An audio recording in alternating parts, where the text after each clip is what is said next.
Alright, so we're gathered here on the south side today. The message is pretty simple. Pittsburgh cannot afford the waste of this administration. Sadly, millions of dollars, millions of taxpayer dollars are being wasted through mismanagement and cronyism.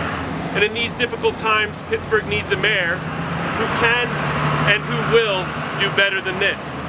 Today I put this price tag on this trash can as a symbol of the waste and mismanagement of this administration.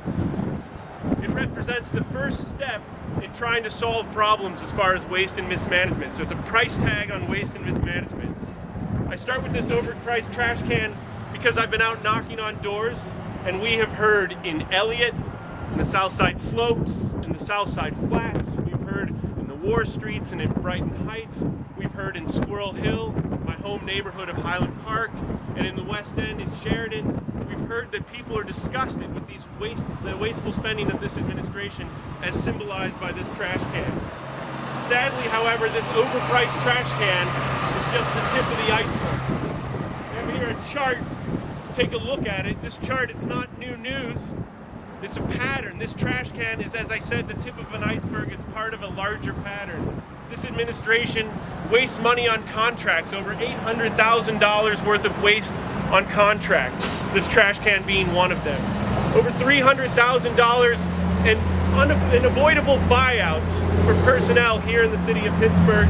And the Water and Sewer Authority deal that I mentioned weeks ago, $19 million worth of fees, Wall Street type fees in this bond deal. This is a shocking list of waste in just 2.5 years. And if you do some math, it's the equivalent of about 1.75 mils of property tax here in the city of Pittsburgh, or $20 million. This is utter waste. We cannot afford another day of this sort of waste, let alone 4 more years. I ran for school board in 2003, and I pledged at that time that we would cut wasteful spending in the city school system. It was not easy, it was not fun, but that was what I pledged to do. I worked closely with the administration of the school system at that time to make sure that we right-sized the district from a facility standpoint. It was very painful, but it's what we had to do. We looked at wasteful spending as far as the central office, as far as how they were spending the money, as far as the personnel located there, and we changed that system dramatically to eliminate waste in the school system. We made sure that each and every day that we were saving money, we were taking that money and trying to target it and try to get it as close as we could to the people we were trying to serve, the students of the Pittsburgh Public Schools. It's that same sort of mentality, that same sort of approach and philosophy that I think I need to bring as a mayor to the city of Pittsburgh. We need to cut wasteful spending and then make sure that we use that money that we save to direct it to those citizens who need the service the most. Last week, I talked about a series of initiatives that I believe could help end the cronyism politics that's rampant in the mayor's office at this point. And with this price tag of mismanagement that we now have, we can begin to understand the magnitude of this problem and begin to try to solve it. We can also begin to think about what we can do better with this wasted money. This wasted money can be used to improve people's lives, to improve a business district. I just talked to a bunch of business owners. Some of them are, really happy to be here, but they understand that there are problems.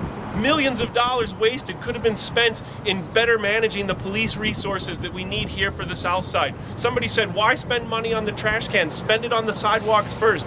Other people told me, look, people can't use these trash cans, they're too drunk. We need to find a better way to do this. Clearly these trash cans represent and symbolize an iceberg of waste that we need to deal with. We need to use the money that we can save, cutting out and eliminating this waste, to improve the quality of life for people, to create jobs here in the city, and to make sure that we invest in public transportation, parks, and better policing. The price tag nobody's on that bus. This administration is costing taxpayers each and every day. We cannot afford another day of let alone 4 more years. We can definitely do better than that in Pittsburgh. Thank you. The bond deal, Patrick, what the PWSA, you're on the board there, right? I'm on the board. That deal was approved in June. I took office in December. All right. Who's doing the bond deal? Who did the deal? The folks who were associated with that, Merrill Lynch and J.P. Morgan, go back and look at the names of the people that pitched the deal to the city. No, I want you to tell me. I believe it's the Zappalas and Mossy Murphy were two people among others who were associated with that deal. Greg Zappala, Mossy Murphy, others. Are you suggesting that something was wrong with the deal? I think people need to look into that. I've called for an audit. I hope we'll get a chance to review it, and we need to think about who did that deal and why it was done. But most importantly, my number one concern, as I've said repeatedly, with respect to that bond deal, is going forward. How are we going to solve the problem of that bond deal? It's going to end up costing taxpayers more and more money. At this point, that $19 million is just for fees. That doesn't include the loss of money as far as the swap deal is concerned in other areas. And of course, we're still waiting to see if that, technically, it's called a liquidity facility, is ever provided. We need that soon. You specified that entire 19 million is waste. Does that mean you could have done any borrowing period, or does that mean you could have done it without any? I think obviously that's a 5%. You'd have to do it with less than that amount of money, much less than that. You could do it somewhere with 1 or 2%. So some number around $4, $5, $6 million is probably much more realistic than to think of $20 million or $19 million in fees. And of course, if it were bid out, we'd have a better sense of what a competitive price would be. But it was not bid out, and so we'll never know what a more competitive price would be. Is any of this wasteful spending that you allege, is any of it criminal? It's wasteful. In that sense, it's terrible for the taxpayers. I don't know that we can call it criminal, but it's terribly wasteful to buy $1,000 trash cans and put them on a street and expect that that's going to change the quality of life for business owners and citizens here in Pittsburgh. The ventilation system, more than $500,000. Does that represent the amount that you figure it was over, which should have been spent, or is that the total value? Do you oppose having done the ventilation system, or? We should have done the ventilation system, no question, but we should bid it out. According to FEMA rules, federal rules, we should have bid that out. And if we would have bid that out and we were to have gone with the lowest reasonable bidder, it could have been as much as that amount of money savings. But we'll never know because it wasn't bid out. Any other questions? I got 3 or 4. Is it on this topic? Well, it's wasteful spending. Okay, wasteful spending. How much did Lynn Spampanella cost us, or Dr. Thompson cost the city taxpayers? Those were 2 contracts that were used to, that we simply filled out. We paid out those contracts, and I think that those were reasonable expenditures. Lynn Spampanella actually came back and did work for the district. I also think wasteful spending is lost capacity. I think the basketball in the park from earlier, or the closed Oliver Bathhouse, or the closed Southville Tech.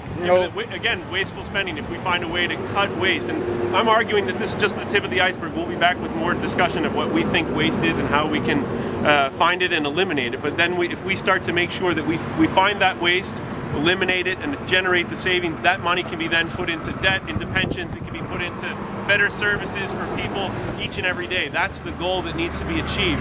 That's what it's not glamorous work. It's not easy work to manage and to cut and to deal with trying to find efficiencies in government. It doesn't get you on the front page of the paper. It's not easy and not fun, but it is necessary, and that's what you get elected to do. It's about management. It's not sexy. It's what you get elected to do. How important is competitive bidding given the economic stimulus dollars flowing to Pittsburgh? It's absolutely essential. If we don't have a culture and a pattern of showing that we know how to use our money, why should we expect more people to give us money down the road? We need to get serious about what we're doing here to make sure that we're efficient and that we're effective and that we're reasonable. And I'm just not sure that we're there, and it's going to hurt us in the long run. What can you do on council to make sure that the things that you're talking about now can happen sooner rather than later? Well, we have to find a mayor that's going to work with council. Quite frankly, that's something that we just don't have at this point in time. This mayor, he's now at this election cycle. He finds it convenient to work with council and to try to make some deals and to work with some members of council. But before there was an election cycle, where was the mayor on gun control? Where was the mayor on campaign finance? Where was the mayor on any issue where we required leadership? Now it's convenient for him to work with us. When the election's over, it'll be 4 more years of what we had in the last 2.5. So that's why I'm running. I think we need a council that's going to work with the mayor and a mayor that's going to work with the council. It goes both ways. What about the executive order that you signed that takes It's an effect in executive 2 order. weeks? It's an executive order, the spirit of which he's completely ignored. Which? The executive order on no bid contracting that goes into effect on April 15th. He's effectively ignored that with a number of these examples and others. So thank you very much. I appreciate your time. And it's nice and cold. What the heck?